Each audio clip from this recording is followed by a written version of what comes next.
Hello, hello, hello. How are we doing today? I hope that you are all doing very, very well. Very well. Please give the video a like, subscribe if you're new, blah, blah, the YouTube fun stuff. Think about joining my members. Every little bit helps the channel, all that stuff. Anyway, today, I'm the worst YouTuber in the world. Today, we are going to be talking about 5 of history's strangest scientific theories. I thought it would be a little bit of fun to look through this because we're going to be getting a little bit more serious over the next several weeks. I have some serious topics that I really have to touch on before summer comes in our MLM pseudoscience world. So I just kind of wanted to have fun today, and I wanted to read through this fun article I found and talk about how science used to be really fucking weird. So let's get into doing that. 5 of history's strangest scientific theories.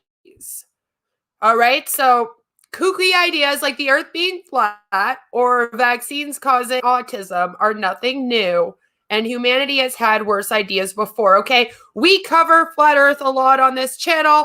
We also have covered the whole anti-vax community on this channel in the past, and so maybe we could take some closure in hearing that things have been worse, although that's pretty bad.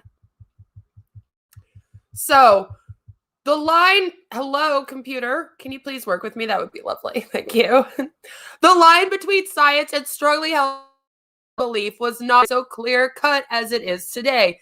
In the past, many quacks, charlatans, or well-intentioned philosophers have developed theories that strike us as obviously untrue today. And they're still doing it. Not to mention, like health gurus, those sorts of people. We see that a lot in the MLM industry. They're still going. But hindsight is 2020. Let's hope so. I often wonder, because I look back at my old Hunbot self, especially when I was with, It Works, for example, and I'm embarrassed by some things that I said. So you have to think, all of these people that have these, bizarre beliefs right now, are they ever going to look back and be like, dude, what was I thinking? I just wonder that. So hindsight is 2020. But people really had no idea how the world actually worked in the past. In other words, there's no excuse today, okay? So for most of us, it's easy to distinguish between real science and pseudoscience, which again is often what I will be discussing on my channel. I like to do a lot of, hey, this is crappy pseudoscience. Don't listen to it. Real science requires testing hypothesis, a rigorous analysis of the results and peer, after which the findings are either debunked, tweaked, or accepted as fact. So you have to prove it. Okay, it's not just, well, what they're about to explain pseudoscience as. Pseudoscience dresses itself up in the clothes of science, but doesn't play the same rules. Doesn't have any of the same rules, as particularly when it comes to abandoning ideas that fail to pass peer review or that actually have anything to do with science whatsoever. I've seen a lot of pseudoscience that completely is the opposite of what real science says should happen, okay? But the difference between strongly held belief and scientific fact were not always so clear-cut as they are today. And again, we still doing it today. The line between the two was blurry. If a belief had just enough of the trappings of evidence-based analysis, it could gain some traction. Over the course of history, some truly bizarre scientific theories have been put forward, and here are 5 of the strangest. These are the strange ones. So, number 1 is the world ice doctrine. Look at this guy, this mustache. He looks so fancy. In 1894, Australian engineer Hans Horbiger, Bidger, whatever, I'm going to butcher that, but this dude with the cool mustache right here, him, observed that the moon was shiny and rough, much like ice. Then he had a dream of himself floating in space, observing a swinging pendulum whose tether eventually broke. These 2 events were enough for him to develop his Welterschleier or world ice doctrine. So this dude based this off of a dream. Imagine if all of the things that you've ever dreamed, you made a complete theory for in the real world, and then people actually followed it. I have some scary dreams. You don't want that. The doctrine argued that ice is the fundamental building block of the universe, with icy celestial bodies and an icy ether that permeates the universe. So everything is just ice. We apparently are in the ice age just all the time.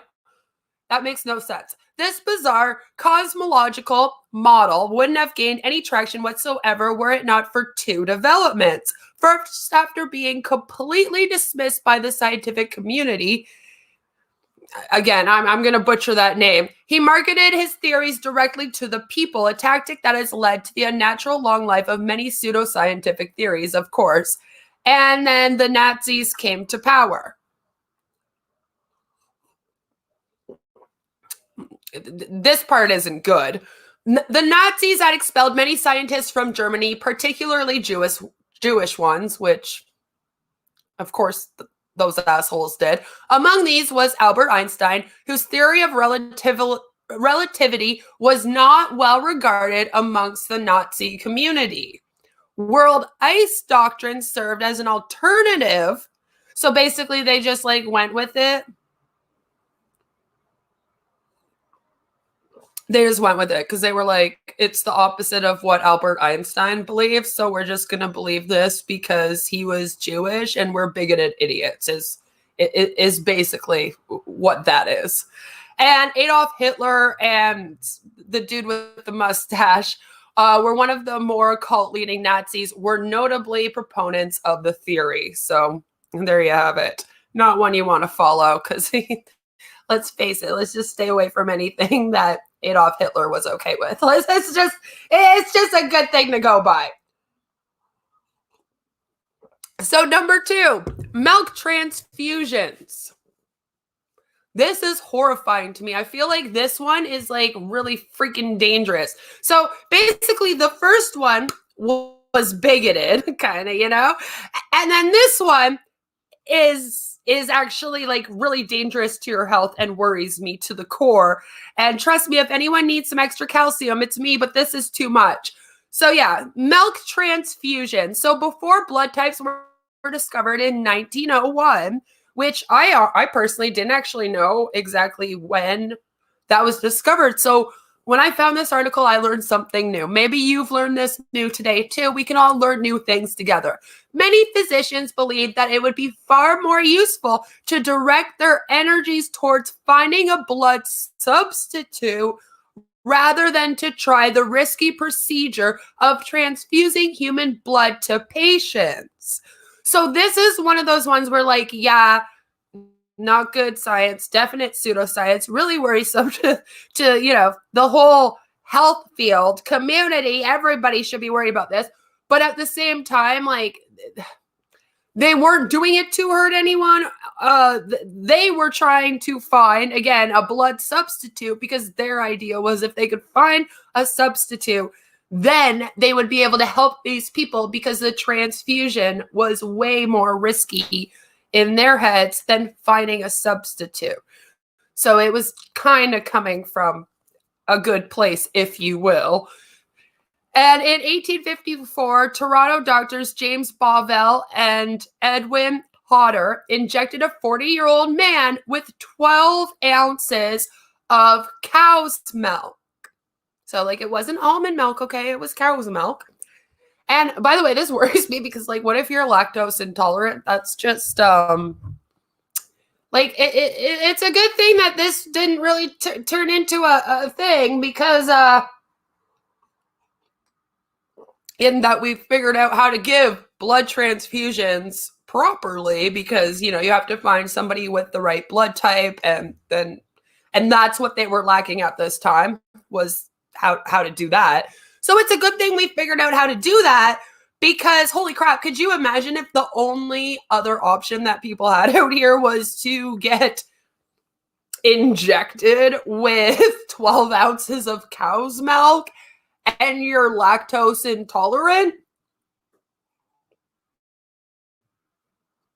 Like, I don't know. Would they try almond milk? Like, I'm not joking. That's worrisome to me. So the belief behind this was that the fatty particles in milk would become white corpuscles, which we refer to today as white blood cells. This was not the case. Despite this, milk transfusions remained a relatively popular area of research and experimentation until 1884. So they were doing this for 30 years. That's not good. That's scary. There were some successes, at least, thank God, in the sense that the patient did not die. And thank God, again, good to know. Luckily, there were deaths from this. Okay, that's good news. But these were likely due to the small quantities of milk used in the procedure. Let's hope so. I don't suggest that become a procedure ever again in future. That sounds horrifying. Number 3 is Dr. Henry Cotton's unique approach to mental illness. For those that don't know, I do suffer from a mental illness. Let's start an OnlyFans. I'm not starting an OnlyFans, lady. Bye-bye. I have a mental health illness, and so I wanted to find out what this was. You know what? What is Dr. Henry Cotton's unique approach to mental illness? I'm sure I'm going to be real impressed, So let's take a look at this. By the way, lovely picture. They're like, mental illness. Ah! Jesus. Without a doubt, the inventor of one of the strangest and most macabre ideas on this list. Well, at least they know it's probably one of the worst ones. Dr. Henry Cotton had developed a radical theory of insanity that he used to treat patients between 1907 and 1930 as the medical director of the New Jersey State Hospital at Trenton. And here's the thing, guys. I'm going to be frank with you. Some of the most craziest scientific theories and procedures, like medical procedures and things like that, are actually surrounding people of mental health disorders or people with intellectual disabilities, because they used to practice on people that were in homes, people that were in psych wards, and etc., for their like crazy experiments to see. And we're going to be diving into all of that in detail in future on my channel, because it is part of the history of science and of health and wellness and holistic medicine and everything, and pseudoscience, and it plays a big role in all of that. So it is something that we're gonna be diving into, and this is one of the things that we'll probably dive into deeper in future on the channel. For now, though, we're just gonna look at this little part of the article on it.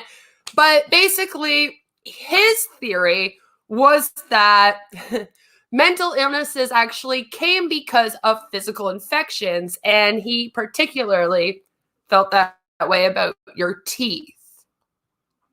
Okay? So he thought that when your teeth were decaying, your brain was decaying, basically. And so he used to actually pull out all the teeth of any of his patients. So back then, he just was like, oh, you have a mental health issue? Okay, I'll yank out all your teeth. That should solve your mental health issue. Because that makes sense. To him at the time, somehow it did.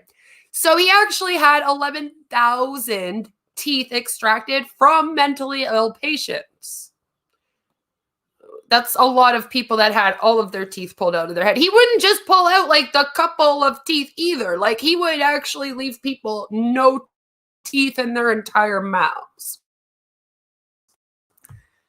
It wasn't just like, oh, here, pull out the few teeth that, might be having cavities or an infection in them. Oh no, he'd just be like, you have mental health issues, we're just gonna yank out all of your canines. That should fix it. Very weird. So it says, when patients failed to improve after this, because again, there isn't connection in those things, other than the fact that maybe if you have a mental health issue, you maybe don't take as good care of yourself, because I know that sometimes when I'm really depressed and feeling down, I'm not maybe taking care of myself as much, so maybe they don't brush their teeth as much. Like, that's like the only kind of connection. Like, that's reaching too, by the way, but that's the only connection you can really find between like mental illness and then teeth health. So again, doesn't make sense. So of course nothing improved. Like, he was yanking out everybody's teeth and they were still suffering from their mental health illness, because of course. So he would then come up with a theory that the infection must have spread to their other organs. So of course, what did he think you should do? Well, I mean, the same thing as with your teeth. He actually thought that you could just start removing organs from your body. And he did that on 645 separate occasions. He claimed, okay, this was his own claim, to be very, very clear on that. He claimed that 80% of a success rate at treating the mental illness with his patients. And he went around telling people that so much that people believed it. And that was a big part of how he became so popular, and how this became somehow socially acceptable even back then, because it, again, seems weird. His mortality rate was astronomical, and patients, unsurprisingly, actually did better when they were not treated by him, because you should not be having all of your organs taken out after all of your teeth are taken out to cure your mental illness. It's not the cure.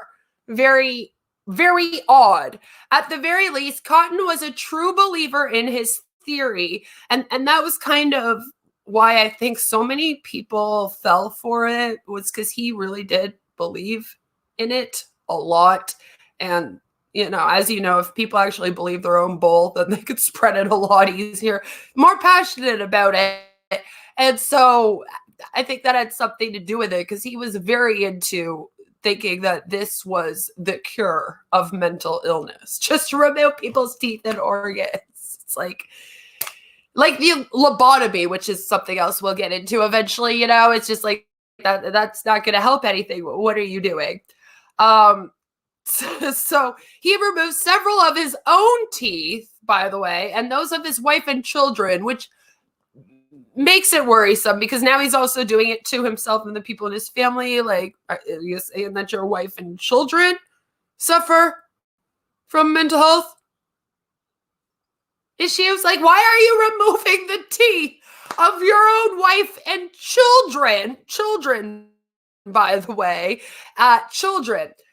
So, not a good dude. Let's just say that. And he also found dentists to be extremely peculiar since they focused on fixing the teeth rather than pulling them out, because that's what dentists are actually taught. Real dentists are taught to try to save your teeth before just yanking them out of your head. And again, he wasn't exactly just saying to pull out teeth that like had issues with them or that could be infected, like teeth with cavities or too much plaque or something. Like, they would be decent teeth, like nothing wrong with them, don't need to pull them out. And he's like, let's just yank these teeth out because you got a mental illness. So a little bit different, you know, a little bit different. It wasn't like the teeth should have been yanked out because there were issues, you know. How we doing? Hi, Joe. What's my diagnosis? My diagnosis is complex post-traumatic stress disorder for mental health stuff. That's my diagnosis. Hello, Joe. Oh no, Joe! I feel sorry for Bill Gates because I'm like, all of the weird conspiracy theories in the last several years has all involved Bill Gates. I'm like, poor dude. Like, he's probably like, guys, leave me out of your crap. Bill Gates is just over here like, listen, guys, okay, listen. I'm not one of you people like this. So he's like, just leave me out. Leave me out of all your conspiracy theories, okay? It's not cool. Poor Billy. So the fourth one, I hope you're all having a good weekend, by the way. The fourth one is the spontaneous generation of life.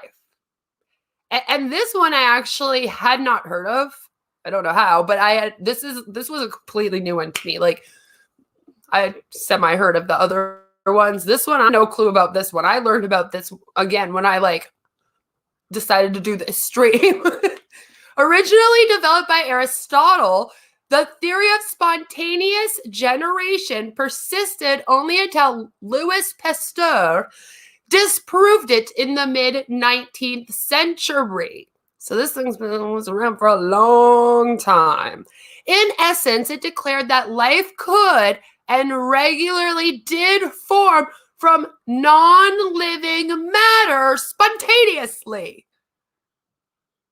You know, like it could just like pop if they were there somehow. Just like that. Aristotle, for instance, claimed that scallops were generated from sand. It just makes no sense again. It's like, what, sir? How? Others made the observation that maggots grew in dead flesh.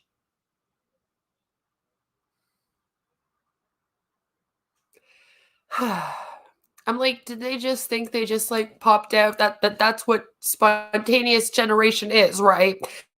Yeah, they did. Says nobody ever saw maggots travel to dead flesh, and it took a really freaking long time for people to understand that maggots were laid there by other flies. Yes, they're larvae of the flies. Basically, that's what a maggot is. Can we please? The whole idea of maggots is gross anyway, okay? So to us today, the theories sound obviously preposterous, you don't say, but this just highlights how little ancient people really knew about the world until the scientific method became the norm, which is why my head kind of spins now when I'm looking at the people like flat earthers or like the anti-vax community, and I'm like, you don't have an excuse. Like I kind of said at the beginning of this, like, I don't know what the excuse is for believing these theories out here that obviously have no science behind them. The anti-vax thing's been like so disproven 100 times. Pretty much every single doctor that was in that so-called study that proved it, except for the one dude that made all the money off of the anti-vax community, by the way, just saying, came and like debunked their own study that they did that proved that. They were like, we messed up. We did an awful job. I've talked about this before. And so it's like, how do people know this, know the scientific method, know like how things are supposed to be proven? Like, come on, guys, we learned this in like, I learned this in like grade 7 science class. Like, come on, people, you know? And then they still believe things like that. That's almost what's interesting about it to me, you know, because if you know me, you know, I like to kind of study the cult behavior, mob mentalities, things like this, how communities form and all believe the same thing and, you know, fall for it, if you will. And it's just astonishing to me how these people, they never need any proof of anything, yet somehow they just all believe it. They just all believe it. Yes, maggots do eat the dead flesh. Once they're done, they go back in the box. Yep, I've heard of them using that. See, but that's not even what he was saying. He was just apparently, see, and you just proved his theory wrong because you just kind of pointed out you got to bring him in a box, right? His point was that they just like popped up there. You know what I mean? They just like pop, pop, and then they were just there. You know, it wasn't they don't form on the dead flesh, which is what this dude was saying. He was basically saying that they formed on the dead flesh, but no, they come from flies, so they baby flies, like Joe says here, baby flies. So again, and you said they go back in the box because again, they got to be brought in a box and then they go back in the box, but they don't form on the dead flesh. And that's kind of what they were believing. They were saying that they just formed there. They spontaneously were made there. Like, and scallops just somehow came from sand. So like my dad's allergic to scallops. That would mean that he wouldn't be able to go to the beach because like, what if one just forms from the sand and then like he has an allergic reaction because it touches him or something, you know? And then that's just not the way that they go, you know? And also now you get like real doctors doing that. If anything, we used to have like these like weird pseudoscience scientists trying to do this to us instead of actual doctors. And that's the other issue, okay? So of course, this just highlights how little ancient people really knew about the world until the scientific method became the norm. An idea that lasts for over 2,000 years must have some staying power. And if all you have is observation, it's not too crazy. Life, after all, springs from apparently inert things that like seeds all the time. And that also kind of explains how people can believe some of these weird theories that make some of us look at them and go, I don't even understand how you can believe that. Again, like me with the flat earth or like the vaccines cause autism bull crap, okay? Like, I look at that, I'm like, what is wrong with you? Now, this one, a little controversial, I will say it. Number 5 is Samuel Cartwright's racial psychology. And you might have heard about this.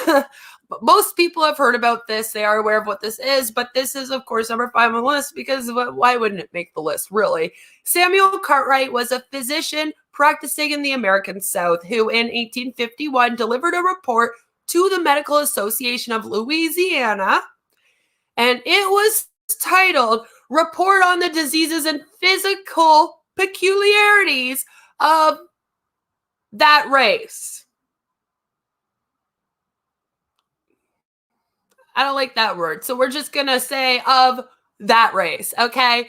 Unsurprisingly, there was wild speculation contained within the report. Jeez. Yeah, don't say. It sounds like the dumbest report that a man could write in his life. Can I say that? Like, I don't even know why. But of course, different time. And so it was okay. But no, I don't know why you would ever think that this report is okay. And I'm very glad it made it on the list, by the way. It made me very happy to be like, yes, if I was going to talk about stupid things that people have tried to make science, this would be at the top of my list too. I agree. So, one of his main, like, big beliefs that he had was that he had a discovery of two conditions that he claimed that they had. What he called this, by the way, was, and I'm going to butcher this, and I don't give a crap because, quite frankly, they don't even deserve the attention of me saying them correct because they're stupid. But it was called drapetomania. And this is the one I'm not going to get this. Let's have some fun. Disesthesia aethiopica. Again, stupid man makeup racist disease is all I see. So drapetomania, as he explained it was a sort of madness, a madness that affected Black slaves, causing them to flee. Yeah, because them fleeing was what made them crazy.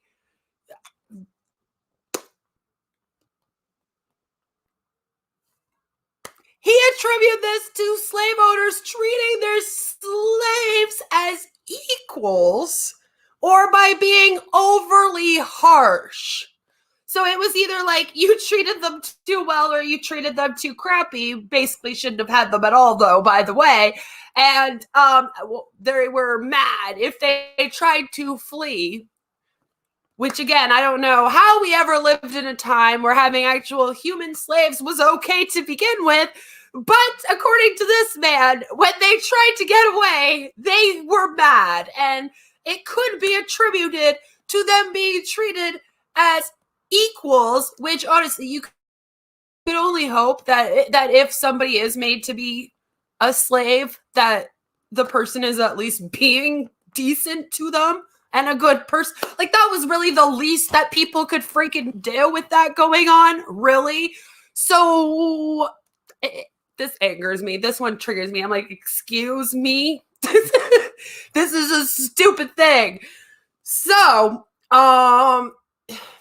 his whole thing was this, okay? So he said, if the white man attempts to oppose the deity's will by trying to make the anything else than the submissive knee bender, which the Almighty declared he should be, or if he abuses the power which God has given him over his fellow man, and I highly doubt God, if you are religious, don't worry, I highly doubt God wanted slaves.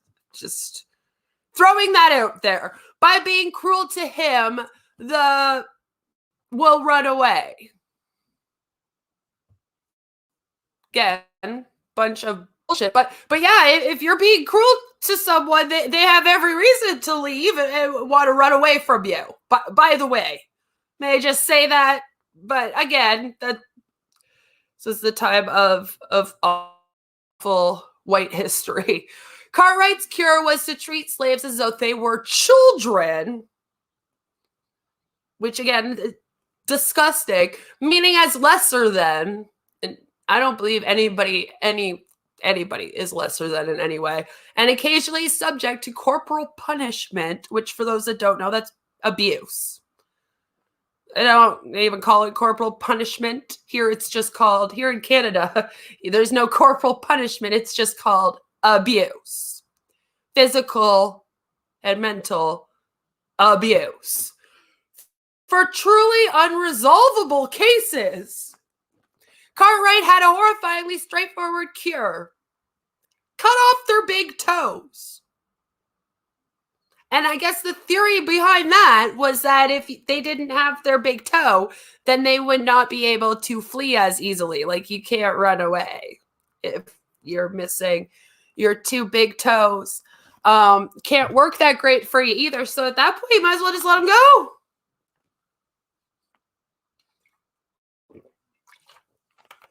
I mean, yeah, this one is obviously a very racist one. The other disease that this dude made up that apparently black people had, basically, is that diasia, blah, blah, racist disease. That's what we'll call it. Racist disease that this dude made up was a mental illness that caused the slaves to be lazy, which, if you know anything about that time in history, I don't think that there could be such a thing, because you're making them work fucking crazy hours. Like, if you ever look into that, just, you know, the history of that, then you read this, you're like, what are you on about? Anyway, Cartwright claimed this illness was somehow connected to the skin, believing that the lesions he saw in lazy slaves were a manifestation of the illness. And to cure it, apparently you just whipped them, because that makes sense for a cure for anything, by the way. And if a slave was seen as being lazy, he'd be more likely to be whipped. And if he were whipped more often, he'd probably develop some lesions, which then this idiot would be like, oh, look, there's lesions. They have this disease. So as you see, it was a ridiculous, like, catch-22, just stupidity creating stupidity upon stupidity. What more can you say about this?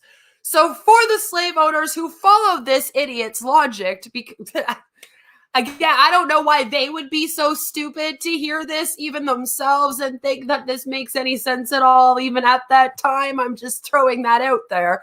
But this ensured a perverse cycle of whippings, which, again, like I said, it just causes a catch-22 cycle of this stupidity, where they're getting whipped and then it's all being attributed. You know, it says this list is by no means exhaustive, because these are only 5 of thousands. Human beings crave explanations for things, but they haven't always had the tools to come up with accurate ones. And see, and I have to wonder how much of it is just curiosity in the world, and then how much of it is just being a racist idiot, like the last one. Because there was no need for that. Like I said, there was no need for that last one, other than just being a racist bigot idiot and coming up with some random shit to explain things that we didn't even need explain. It was just so dumb and racist. Basically, at the end of the day, that's all that was. But the rest of the ones where, you know, people are trying to find milk transfusions, like I said, like that one, I don't feel like that comes from like a bad place. It is just people trying to find an alternative for blood transfusion, which was very dangerous at that time. So, you know, it's trying to find medical answers that maybe we don't have the tools, again, to come up with the actual answers for. And it's hard to save with some of them, you know, some of these things, whenever I find them, like, you know, flat earthers is another example. People that believe in stupid things like the flat earth, you're like, there's no reason to believe this other than being dumb in a way, like, you know, but it's all very confusing. And I find it very interesting to think of why do people believe these things that they do. So even today, we're dubious of the claims of the scientific community. But so long as there's honest to goodness science, thank you for that. We all need real science in this world. Yes, we do. But as long as there, you know, science exists, there will be sketchily crafted theories like the flat earth theory. You'll know how much I love that dinosaurs were put in the ground by God 5,000 years ago. Maybe let me know if you want me to look into that one. That vaccines cause autism. That one makes me spurg, apparently, because that's a word now. Yeah. And many others. And many others. So, what do you guys think about that?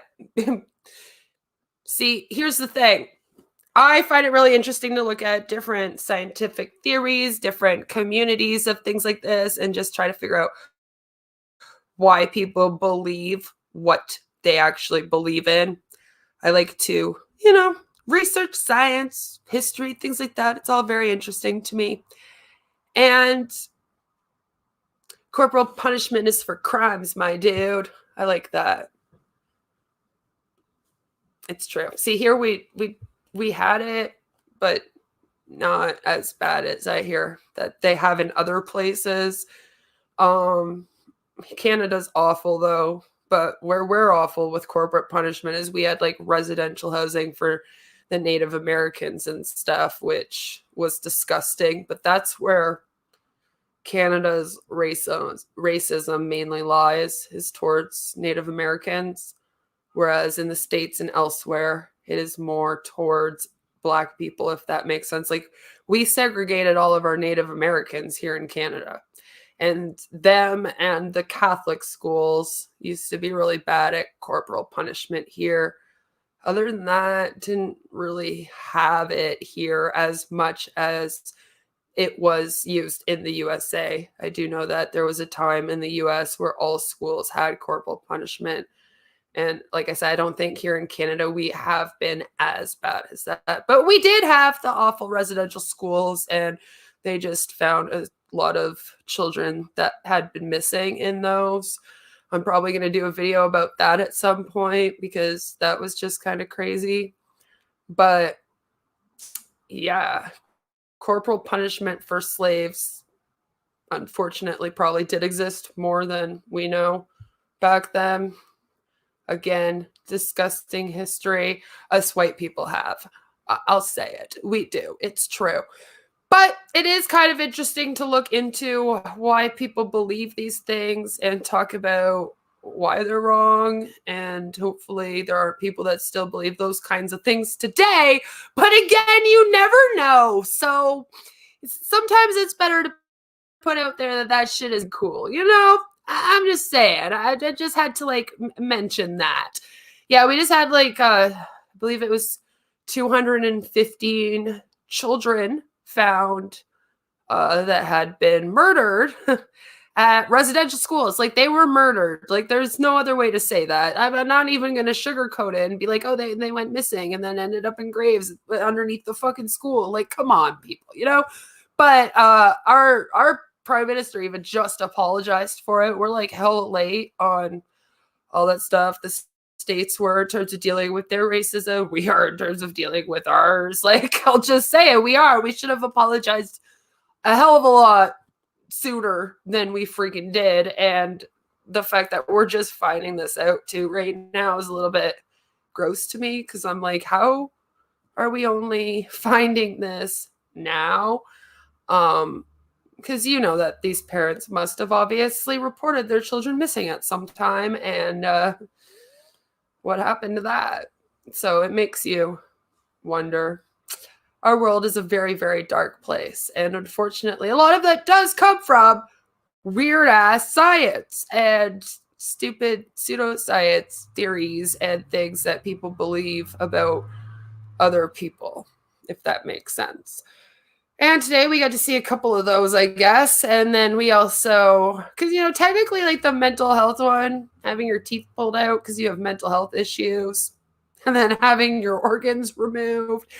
I mean, that's technically bigoted towards people with mental health issues too, by the way. That's a little bit much, But like I said, the history behind the psych wards and how, like, even the medical history behind how they learned how to do therapy. Like, I had to learn that when I was in college because I did social service worker in college, and we had to learn basically like all of that. Well, the thing is that the children gone missing, what does science have to do with children going missing every day? People get taken. Well, here, the kids that went missing were actually taken to residential schools.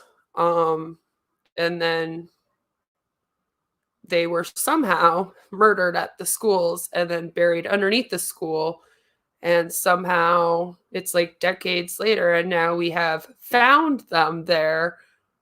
And so it's a little bit different than just lots of kids going missing, which is also awful, by the way. A lot of kids going missing. And like I said, here it's mainly the Native Americans that end up going missing. We have a really big issue with that in Canada. That's our racist issue. And more so, like I said, like the states are kind of known for their racism towards the Black people, and Canada has some of that too. But like I said, we segregated and stole the land of all the Native American people and put them all into residential housings, and then like came and took their kids in the middle of the night and sent them off to schools. And then apparently we just abused them at these schools, which not cool. And then they kind of went missing. And that, like I said, was kind of the corporate punishment that our history has, is involving that, because obviously we did corporate punishment in those schools, and that's what we called it to get away with it at the time. And then, of course, like in the US and elsewhere, the corporate punishment also happened in the Catholic school system really badly. And that's kind of the worst place that it happened. We didn't really have it here in the public school system, which we've always had, but it was a private school, residential school, Catholic school issue. It's just the truth. So if you went to public school, then you probably didn't have to deal with that as much. But if you went to Catholic school, for example, or you were a Native American and you were sent to a residential school, then you were most certainly dealing with corporal punishment. Like, it was a definite thing that you would have had to have gone through, unfortunately. And I was lucky that I didn't go to either type of schools, so I never had to deal with corporate punishment in my schooling. Like, and this is what I mean, but I'm 35 and there's some people that are around my age and they come from the same area as me, and they did have to deal with it. Because again, maybe they were Native American, or maybe they went to Catholic school, because it still went on like until freaking 80s or 90s before they put a stop to that as being kind of a normal way to discipline children, if you will, which of course just adds some grossness. And I was just bringing it up because it was like, they did corporate punishment back then. And then when you think about it, we never really thought it was a problem to do to even children up until not that long ago. So that's kind of one of those long-lasting issues. And apparently that dude just made up a whole mental health, I guess, disorder to be a bigot and be a racist and put it on Black people so that he can do corporate punishment to them more. That's all I saw that as. It was just cringe. So that's about all I have to say about that. But other than that, the rest of the science was kind of funny. I'm glad I've never had to have a milk transfusion. Again, I wonder what people with lactose intolerance would have ever had to do. Like, if that became a real thing for us again, like, that would have been scary. I'm really glad that we were able to find out how to, I guess, find our blood types and how that would work. I am not being racist, because I am saying that I don't understand the racism that we have done to people. Because technically I'm a white bitch, so it's my ancestors that did shit, most likely. Like, what do you want me to say? White people, rich white people. Like, that's who was the assholes. I mean, what do you want me to say? We were the people that did awful things to all the other races. I'm not being racist. It is what it is. And like I said, here in Canada, we were meaner to the Native Americans, apparently. So, you know, you got to be real with your history, and you got to know what your country's history is. And you have to understand that that type of behavior is not okay. So they say history repeats themselves. And again, racism, not cool. Corporate punishment, not cool. Coming up with racist random diseases to say that people have, not cool. Writing scientific theory papers to be racist, also not cool. Milk transfusions, not cool either. Flat Earth, not cool. Anti-vax, not cool. Those are my beliefs. Anyway, I hope that you all are having an awesome weekend. I'm going to go, my daughter and I are having a sleepover tonight, and that should be really fun. We're going to be camping out in the living room, having a sleepover. So I'm going to go and relax so that I can stay awake all night for that. Because yay me. And then tomorrow I'm just going to be chilling around. Maybe I'll see you guys in some live streams. I don't know if like anyone is going to be live tomorrow because it's Sunday. But if people are live tomorrow, then I hope that I'll see you guys around. If not, then I'm, of course, going to be watching Savvy's stream, hopefully, on Monday. And by the way, members, I am putting up that video. Don't worry, Joe.